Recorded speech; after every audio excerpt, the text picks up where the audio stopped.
Good afternoon, everyone. I'm Kay McIver, and this is... Hi, I'm Peter. We have just walked off afternoon bus duty, so excuse us for being a little bit sweaty because it's really warm here in Hanoi, but thank you so much for joining. So today we are going to go through what we have done for the last 3 weeks, having students return to school. We've got everybody back. Secondary back first, and then primary and EYFS the next week, and everyone's still in. So we're just looking at what we've learned, adaptations we've made, the different, the challenges we've faced, and how we've tried to overcome them. It's still something we work on. It changes nearly every day, what we do. So that's what we're hoping to get through today. And hopefully that's going to change slides. There we go. So we just wanted to give you all some context for us, because what we realise is that everybody is, oh my goodness, Warsaw, Florida, amazing. We realise everyone's in a completely different situation to us. So here in Vietnam, we've had a different journey to the rest of you. We were closed. We were closed down on, what date was it? It's on here. After Christmas, and they had 3 weeks in school, and then the Tet holiday, and they never came back to physical school today. We last saw them on January 21st, and the school officially closed on 3rd of February. During that time, Vietnam took a different stance to countries like China, where we went week to week. We had a Friday night briefing from the government about whether we were opening or not. So we actually had 5 or 6 reopening dates, and we were fully prepared to reopen, only to discover sometimes on the Friday, sometimes on the Sunday night, no, we were still remote learning. Officially, we were given notification on Wednesday, the 29th of April, we were going back for the 4th of May, for you Star Wars fans. The 4th of May for secondary students only. So we returned Key Stage 4 and 5 on those days. Key Stage 3 came back on the 5th of May. So that gave us a week and gave primary time to come and hang out with us and see what we were doing, which meant that... So there was a public holiday, and then you guys returned, didn't you, after that? So we had year 4 to 6 and F3 come back on Monday, May the 11th. And then on the Tuesday, the rest of the primary and early years section joined us. And F3, is that reception? F3 reception. I always get that confused. It's different here in Vietnam. Yeah, so reception back first, and they were cute coming back. They were excited. So that's just to give us context. So I think it was about 14 weeks we were closed all together. So very different from, I know, a lot of you in your situations. Okay, so moving on. Sorry, just trying to, there we go. So the aims of this is to share our experiences after nearly three months closure, and to discuss the differences of opening the 2 different sections, because opening a primary school is much different to opening a secondary. So I'll kick it off with secondary because we went first, and then Pete will take over for primary and EYFS. And also we want to answer any questions that you have. So please put questions in the chat. If you have any, if you want us to stop, let us know. We will try and remember that we're not alone. Yeah. So Vietnam has been in, I just want to put some context into this. Vietnam has been in the BBC recently for an overreaction made us a success. And we did, when we started with this, we thought it was an overreaction. Like, we were like, we can't believe we're closed. What's going on? Like, we're absolutely fine. The rest of Hanoi was going about its normal business, but schools were closed. And it seems like Vietnam has got it right, because we are now 3.5 weeks back into school. On Sunday, when I wrote this, we had 319 cases. They're all in, there's 58 all in quarantine. We haven't had a community transmission now of COVID for over a month, which is why the schools are back. It will take, for us, we will have, if we have 1 transmission in the community, we'll be closed straight back down again, and we know that, so we're ready to go remote again. So we're hoping, but we've been 3.5 weeks now, so we're through our first quarantine period, so here we go. We are really lucky here in Vietnam in that our government have given us a lot of guidelines, which we will, I'm just going to skip through them just to see what we've, we're strict. If we don't follow them, we're in trouble. We can be inspected. So again, where did you find it? So just the main points. We have to have thermal non-contact temperature checks on no one gets on site without that. That's staff, and before lunch to begin with. No, it doesn't want to. There we go. Students wear masks to and from school, so that's in the car, on the bus, and then to school. All students and staff have to complete a health and travel declaration before returning to school. Otherwise, they weren't allowed on site. And that was really important, wasn't it? Because the country itself was, the children didn't come back, as we said, for 14 weeks. And then we had primarily only 3 weeks lockdown because the children had been away for such a long time. Yeah. There wasn't a lot of travel outside of Vietnam towards the children coming back. So we had to check. All hands are sanitized upon entry for everybody. We have hand sanitizer in every classroom, in every office. It's pretty much just everywhere. You can't. It's in the elevator. You name it. There's hand sanitizer. The rules at the moment, they differ between secondary and primary because we have been on different timelines. So in secondary currently, students came back to wearing masks all the time except at lunchtime when they were eating. Now it is just moving about in the corridors and to and from school. It's their choice in the classroom. We have to have a quarantine room set up for any suspected cases with a very strict protocol. And they did originally say 1 meter social distancing in classrooms and also moving around the school, which I think sent primary into a little bit of a thing. So that was 1 meter. It is different. I know in the UK they're saying 2 meters, but because we didn't have the community transmissions, I think that was decided 1 meter was enough, and we've been closed for so long. During the process, the government gave regular guidance, and I think it did go from 2 meters, and it was 1.5 meters, wasn't it? And then it was 1 meter by the time we could open. So, yes, we actually, I think I'll come to that. We could no assemblies. Everything is we still have virtual assemblies. No one doing that, and no parents on site, which again people come and talk to you about. The secondary students, their parents are fine with that. Primary is a bit more tricky.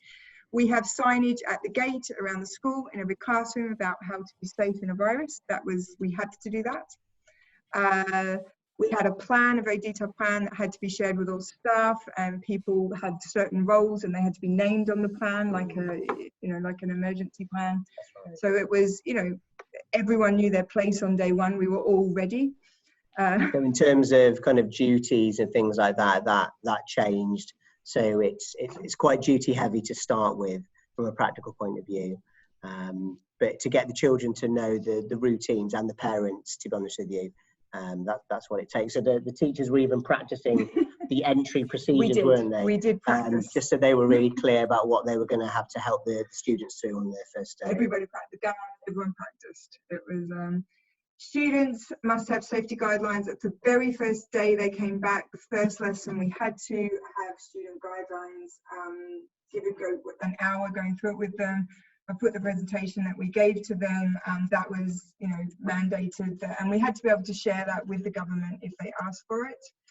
And this all came down to we could be inspected at any point by DOE or MOE for this, so we had to make sure we had it right, because we would be closed down straight away if we didn't. So they were all the.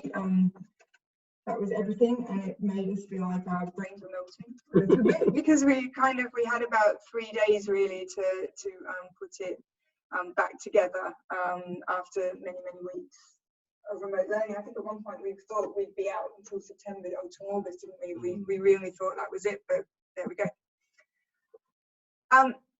To get this going, it took an absolute village. Our unsung heroes in this were our facilities team. What they did in a short amount of time was just phenomenal. they went into classrooms and measured out the spaces. I was in there with tape. We couldn't actually do the 1 meter in the classrooms, but the government actually changed the wording to where possible. So we got it to 60 to 80 centimeters. And that meant we wouldn't fail because it would show that we were trying to distance where possible. In the specialist rooms, such as science and art, it was impossible because the desks don't move. So we tried our best just spacing them out. We sort of put this little video on. It's only 50 seconds. It just shows our amazing facility staff.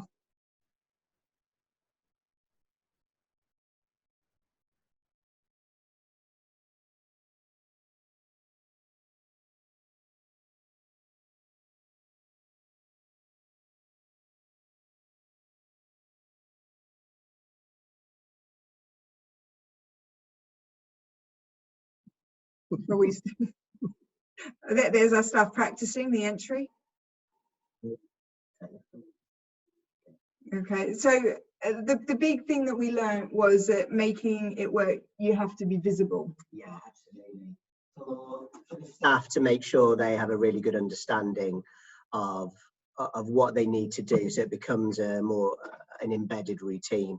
And then also for the parents, that was a big part of it, wasn't it? Yeah. The parents absolutely love seeing these pictures. These were sent out to our parents within an hour of us starting school. So, you know, we created little sanitizer stations for all around the school. They're in every classroom. It's got tissues, sanitizer, extra masks, gloves. It's, you know, just a little basket. You can see originally we went out and bought a whole lot of duct tape, red duct tape, and our facilities team went and measured everything out. This is going down to our lunch hall. That is around our corridors, so when they were lining up for lunch, they were spaced out. You know, we had stickers on tables, you know, where they could sit, which meant we had to change our lunch routines. Yeah. You know, right down to the toilets, only 2 people in at a time, into the bathrooms. These are our PE changing rooms with different stations, so there was only so many kids in PE, which has slowed down PE a lot, but it's what we had to do. There's our quarantine room. So we turned a meeting room, we wheeled a bed into there in secondary, and it is now our quarantine room, which we haven't had to use, but we have it there in case someone starts showing symptoms. But that's, you know, that just sort of shows the visible symbols around school. The quarantine room has to be a different room from the first aid room, because obviously you don't want somebody who's going in for an upset stomach to be mixing with somebody with COVID symptoms.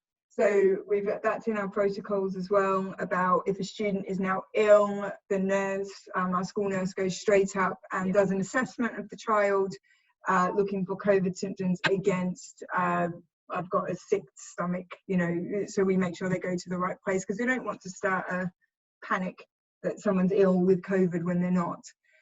So once we had the building ready, the next thing was the parents, because they were really nervous after 14 weeks. So nervous. So we used social media and email to share the videos, and what we will do, I will just show like a little bit of this one. You know, we sent parents,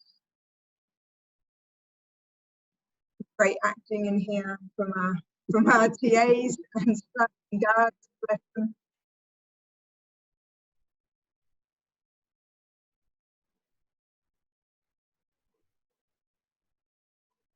Okay, so you get the idea there of you get the idea. Sorry, I'm just going to turn my husband off. There we go. You get the idea there of what our entry looked like, and the parents, that made them feel safer, and they really needed to see that we have put everything into it. And that's where I say it took a village, because these lovely people acted it out for us. So, you know, communication is key. These are the main points that we communicated out to parents. No one on site with a temperature above 37.5 degrees. All students must have a named mask and a backup mask. Yes. That's really important, especially for the younger ones. Yes. They have to bring their own named reusable water bottle. In our dining rooms, we had plastic cups for lunchtime, being eco-friendly. But, you know, so they were being reused, but no, they weren't allowed, they're not allowed to use those at the moment. It's got to be their own bottle. Parents to drop off and pick up their child from the gate, not allowed into the building. More from Pete on that. The timetable had to be amended to make lunch workable, as we had to have half the normal amount of students in there than before. So I think our lunch has gone from 50 minutes to 2 hours. So we have our day has extended a little bit, but that's what we had to do to make sure everyone gets half an hour for lunch. They're the key points, and that seems to make the parents quite happy. Yeah, it made them feel confident in sending their children back. And we had like 97, 98%. Yes, they all came back. We were expecting maybe 80, but we were thinking 80% would come back and wait it out, but 96% in secondary in Key Stage 4 and 5 on the first day. Yeah. We also held off buses for the first 2 days to get our own heads around all of this before we bought, because buses have their own rules as well. So that helped off. Parents had to drop their kids off for those first 2 days. So we use an outside provider for our bus service. So if your school has their own buses, then it might be slightly different. For us, we had those further things to we had to retrain the staff on the buses on what we needed them to do, and that was really important. I've got Pete will talk more about primary and EYFS parents because they have slightly different rules. We then had to communicate with the pupils because they'd been remote, they were hearing rumours. So I think it's the wet paint analogy. Pete. This is the primary analogy. I love this. I'm trying to reply to a question. So our head of school did a lovely video really explaining about why we're trying to create this class bubble. So as well as having the classrooms arranged, and you'll see some photos in a minute about what they look like, we try to explain to the parents and the children, obviously primarily, that in your class bubble, the reason we want you there is because you're not spreading this wet paint further around the school, and the reason you're separated from your friends is, again, so you can't put the wet paint on them. So that seemed to work well. Yes. And that was sent out to parents and children and discussed with class teachers in kind of their daily Zoom calls whilst we were still doing remote learning before they came back.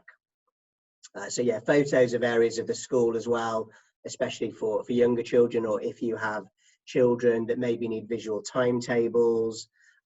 It's good for them to obviously know how their classroom is going to have changed before they come back. And those videos, as you saw earlier, of entry to school procedures, just to make it as crystal clear as possible. You know, as much as you can write things up in an explanation, the videos and the photos just work really well. Yeah, long emails. We are a bilingual school, so we're translating everything. The videos and the pictures help the most. And then, of course, the teachers discussed what the students' first day would be like and answered any students' questions prior to them returning as well, which was important. So what did it look like in secondary? These are our first few days, so I just thought it would be better to show you pictures because it just does the job better than me explaining. So, you know, for the first picture here, of course, so they are coming into school in the mornings, entering our lunch hall, having her temperature checked, lining up, spaced out. They were brilliant the first week. This week, week 3, they're beginning to push back on the rules, but week 1, they like this. Having lunch, it's the only time of the day for the first week they could take their mask off, so that was a bit of respite from there. We're nicely spaced out, so that was great. For teachers, we did say they didn't have to teach with a mask on, but we ended up, most of us did it because the kids had to wear a mask, and the kids were like, how come you don't have to and we do? So we went back to most teachers had them on to make the kids feel safe more than anything, because they were really nervous.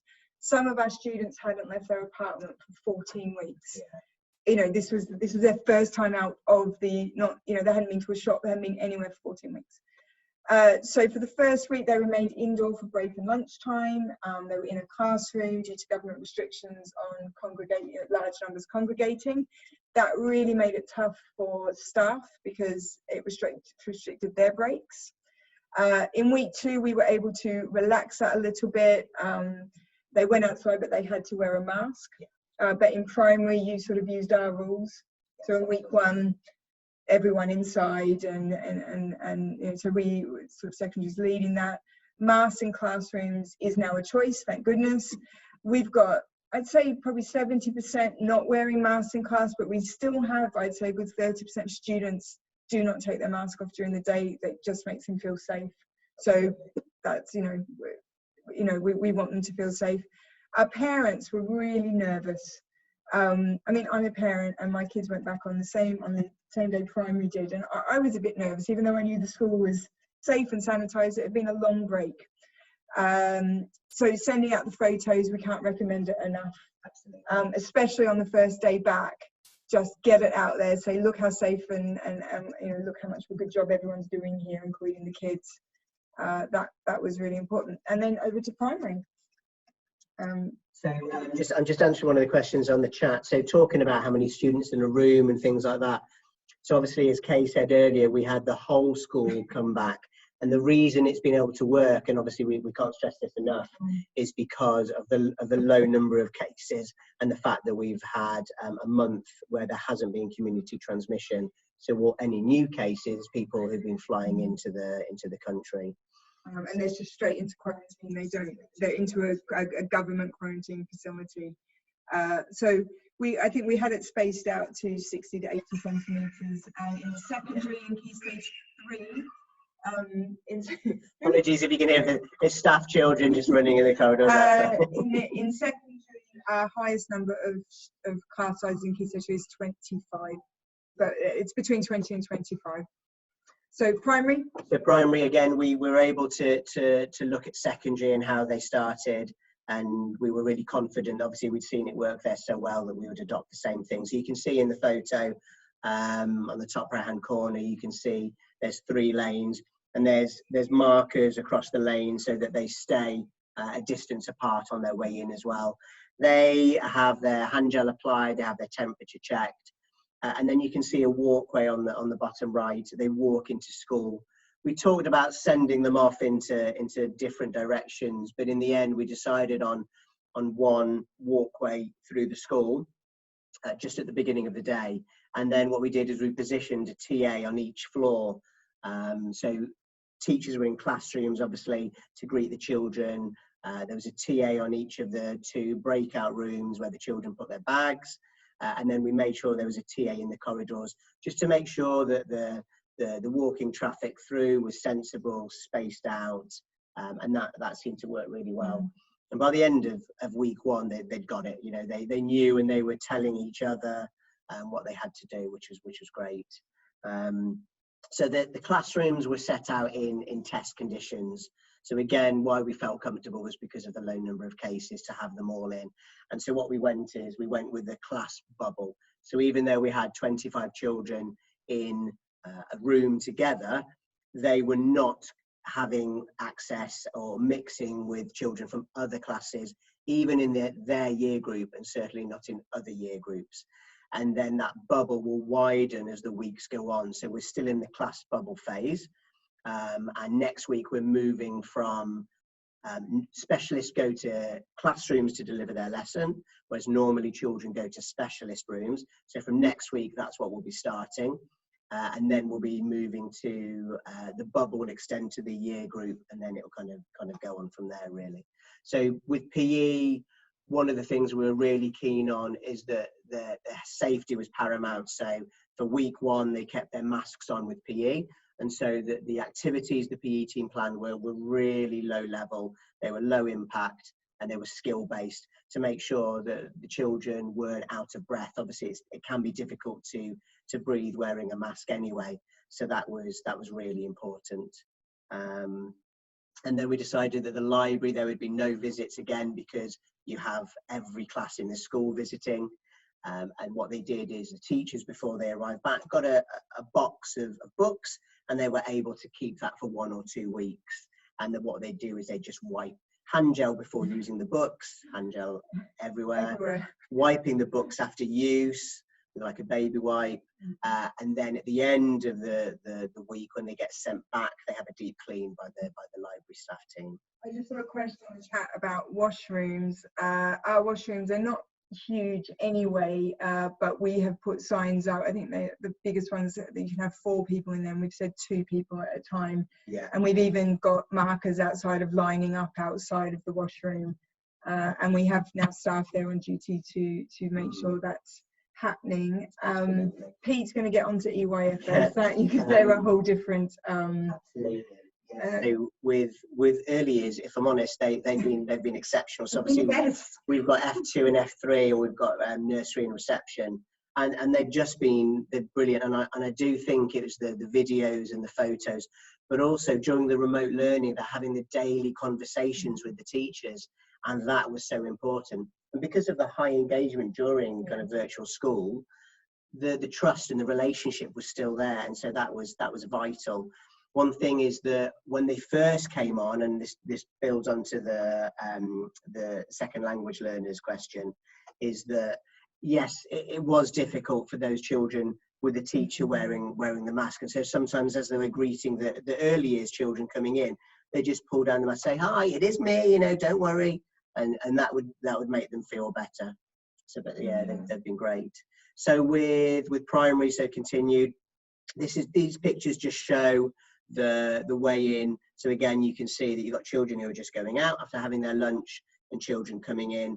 So we decided that the teacher and the TA were going to take it in turns throughout the week to have a half an hour duty during the first 2 weeks of school, where they would be in class with the children. So it was not an outside lunch. And then we use specialist and non-class based staff to look after the children and do a duty when they were eating their lunch.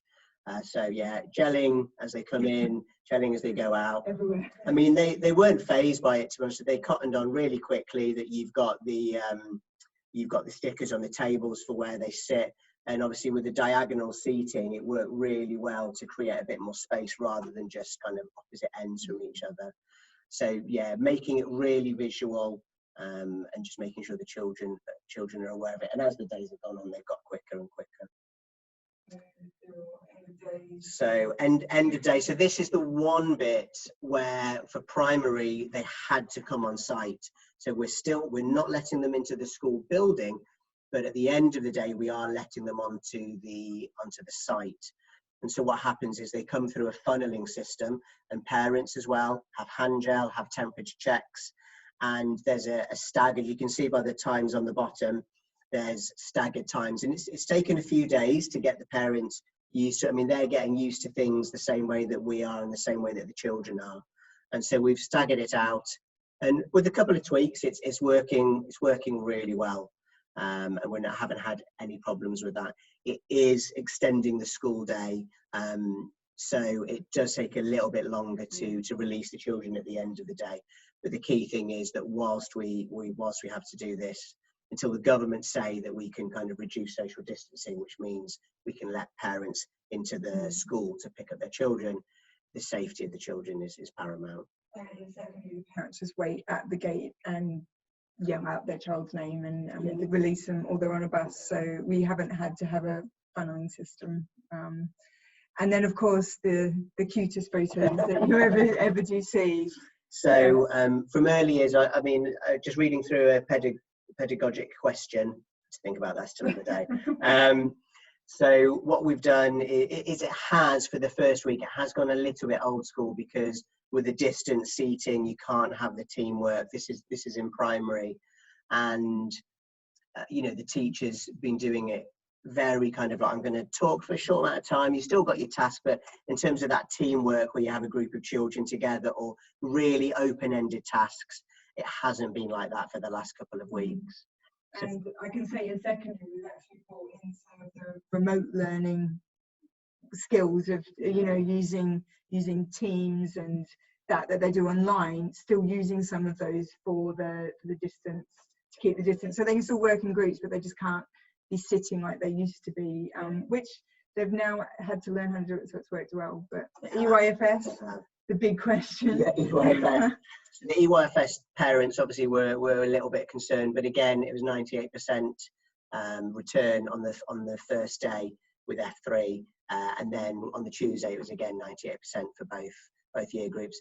So what they've done is they've just limited again the amount of children that can take part in an activity. So when they come in at the beginning of the day, again they have a separate line. So our early years is on the secondary site, and they have their own line coming in that's just for them.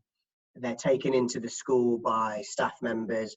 When they get into the classroom, there's still activities set up, and it's because they're in that class bubble. So hand gelling before they use an activity, which means that realistically their hands should be clean. They go to that activity, there's spots around them, so where there's a spot they go and take part in. The classroom set up kind of as normal, but just there's less children being able to go around one specific area. So if they've got a creative area, then there's less of a space. When they are sharing things between tasks, then they're given a little bit of a spray by the TA and a wipe in between. And then at the end of the day, there's a proper clean by the cleaning staff. And that's how we've opted to do it in early years. So again, you can see they're following the markers on the way into the canteen, and they're sat down at the table as well with the stickers spaced out. So cute. I'm on the front gate. You can see here's Pete here greeting them all, and we let them in. We stop secondary kids, and they scoot on in with their masks on, like nothing's happened. You know, just you know, sunglasses on. Yeah, they do. Spider-Man sunglasses. Spider-Man sunglasses. So we've had, to be honest with you, the first couple of days we had no criers, and we had no children struggling to separate, which we were really pleased with. Obviously, that was a concern. And again, because of the engagement during remote learning and the conversations that took place before they came back, we think that's definitely part of the reason. Yeah, and of course, with the same model that we've used in all three sections is the diagonal seating at lunch, extended smaller groups, and the markers on the floor. Duct tape is a wonderful resource to have in different colours. And that really made the difference. I think the visible, just the whole school was, they just knew where to stand, and especially that first week we needed it. We really did. So in down one corridor, you've got one side with red markers and the other side with blue markers and arrows. So it might sound a little bit like overkill, but it just made our lives so much easier. And they were quite, because they were nervous, it just put them back into a routine much more quickly than if we just sort of said, stay to the right, don't sit there, don't do this. It just, they didn't have to think about it, they could just come in. And of course you've got the staggered collection at the end of the day. So again, as Kay said, that routine, having all these things actually after 14 weeks away, it really helped them because it just gave them such a clear routine. And obviously that was very varied, wasn't it, when they were home understandably. And now in week 3, I can tell you the secondary have returned to being normal secondary students, and they're now anti the routine after such an unusual start. But yes, it's now a new line of mine, like, can you put your mask on please, you know. So you know, they're going back, and I think it feels good that they're almost going back to being pushing the boundaries, because it means they're feeling really safe in the school, and that's all we wanted. When they're walking around really nervously and quietly, that's not normal for them. Our school is very noisy, so you know, they feel safe, they feel like we're a community, and you know, this is why they're pushing back, because you know, they think we've done everything we can. Definitely. Those, just whilst it's on my mind, for those kind of safeguarding questions and for health and safety questions as well, obviously you know your students really well, and so you know which students may have been struggling at home over the time that they've not been at physical school. So just that's something to be aware of from a safeguarding perspective, and not repairing, but just re-strengthening those relationships and making sure that you're aware, because you may find that they have things to say. From an early years health and safety perspective, they found that toileting again needed a little bit of focus on, because obviously they'd got out of that routine, they get into a school, so that's a focus to remind the children, to ask if they need support after toileting, and just kind of regular verbal checks with them. And I think this is quickly that's what it looks like at the end of the day. Yeah, so we have some early years siblings that that go over to primary, because so they get collected with their primary siblings. And what the amazing early year staff have done, you see they've got this lovely silk ribbon, and then they've tied in little handles spaced apart, so it's like a snake. It's their snake that they hold on to as they walk over to primary. Too cute. So we this is something is still in draft form really, but I thought it'd be worth sharing. And it's, as we've been talking about how to return, we knew what we were going to do for the first 2 weeks back, and then it's kind of been talking about, okay, where do we go next? So just try to think about how it changes and how those how the relaxation of rules kind of changes until we kind of get back to normal. 3 weeks on, I would say secondary, we're definitely moving into them, we're relaxing a lot more than we were, and that's where the pushback is. But we can do that. We've come out of level 4, we've done level 3. I'd say we're starting to move into here, and we are looking at, hopefully next week we go back to we're hoping for the government to say that the face masks and the distancing can be finished. That would be great. So our tips: preparation. Not make a spelling mistake there. Apologies. Give us what we did in secondary that worked really well. On the first 2 days, we surveyed the students at the end of the last 10 minutes of the day. How do they feel? Are there any suggestions? It just gave us an understanding of how they were feeling. We had some, the biggest thing, they love the hand sanitizer. That's the one thing they don't want to lose, that makes making them feel safe. So we'll keep doing it until they tell us otherwise. But it's good to ask them, because and then they could see that we were taking their views, especially in secondary, and the year 13s really wanted to come back and have a say, because they should be graduating and they're not yet, and so they had some views, and that was really helpful. Make your actions visible to the parent community. We met our parent ambassadors for feedback, and we acted upon that and shared that. You've seen it, we've done it. Make distancing visible everywhere that you can. That's our key point. So now really it's any questions you want to put into the chat, or hopefully we've covered everything. So just kind of reading one question, just going back to that, did wearing a mask make it difficult to communicate? Well, it did, yes. I mean, there's no getting around that, especially for lower level EAL learners. And obviously, if you're at a distance, then potentially, you can show them, you can help them, but it's that reliance on written and visual to start with. So we didn't have withdrawal lessons for EAL to begin with, and now they're starting to happen next week. So definitely thinking about some visual resources to help those low level children. We will share all the information. How did you approach music classes with having students?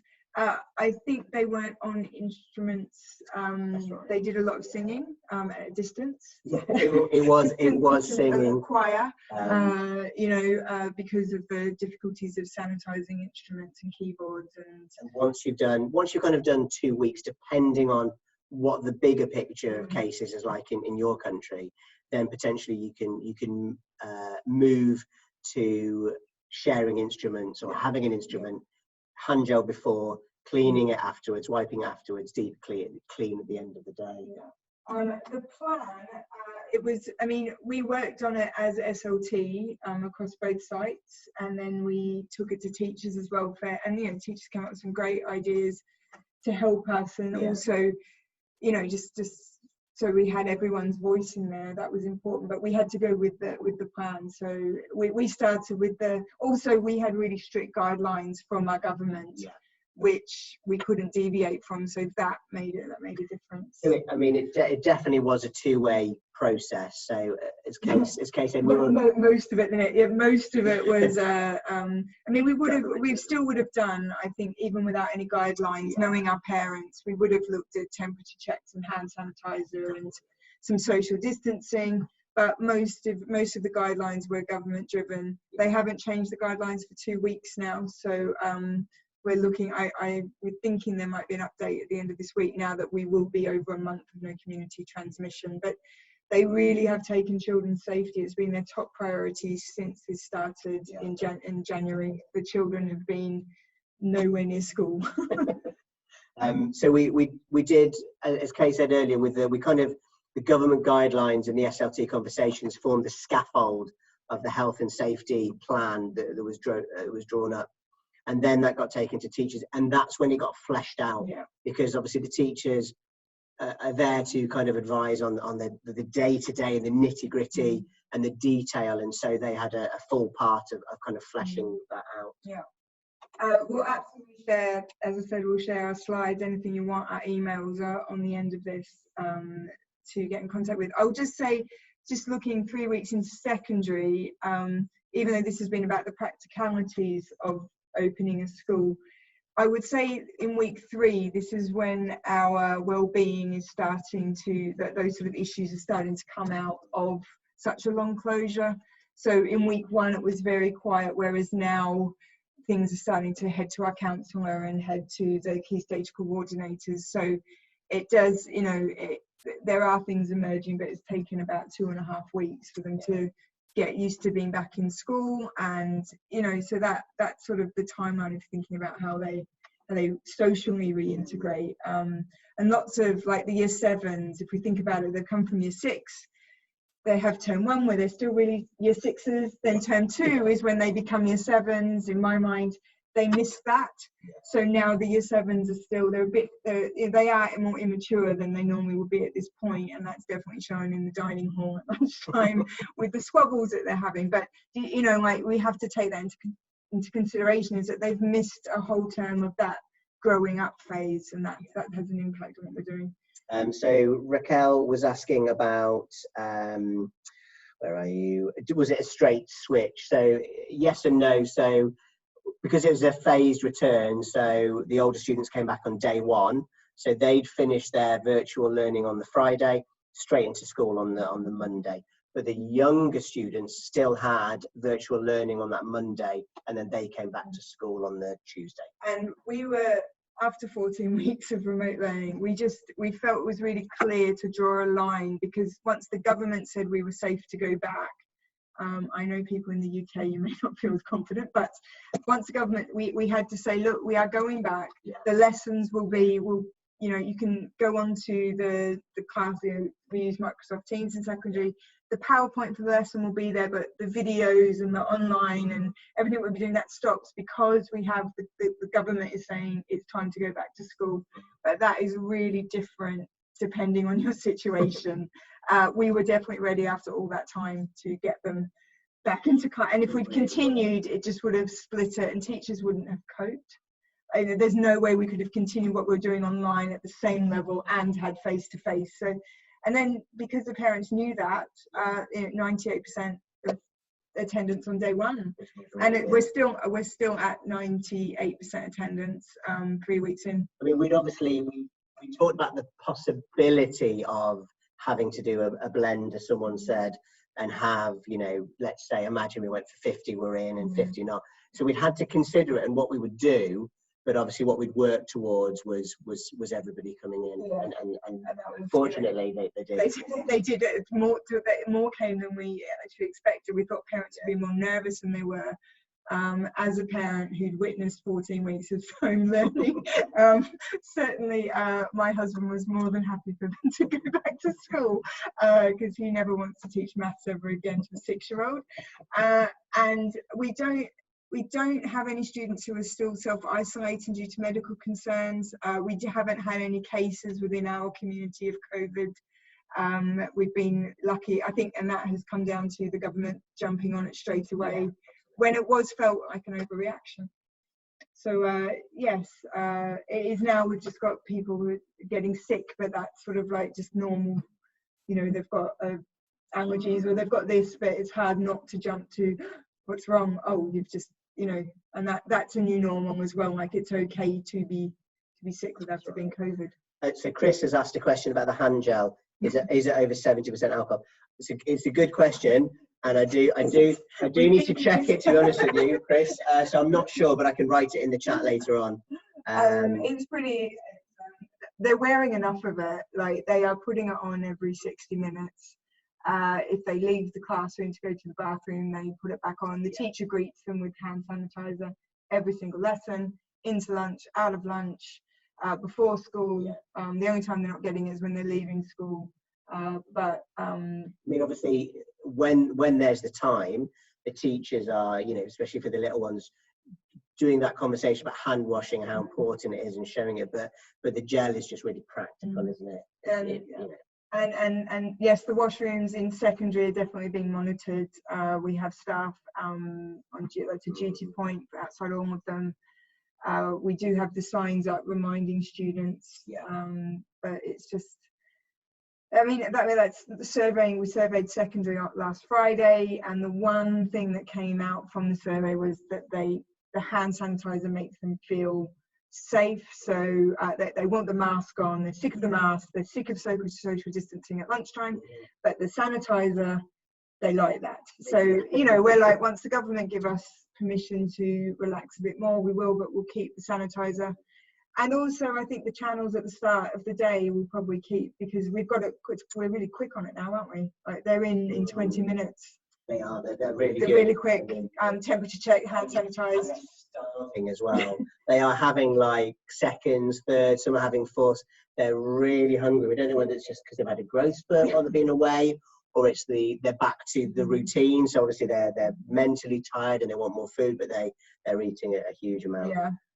The washroom areas, then they're not monitored. So the younger ones are taken from the classrooms by a TA.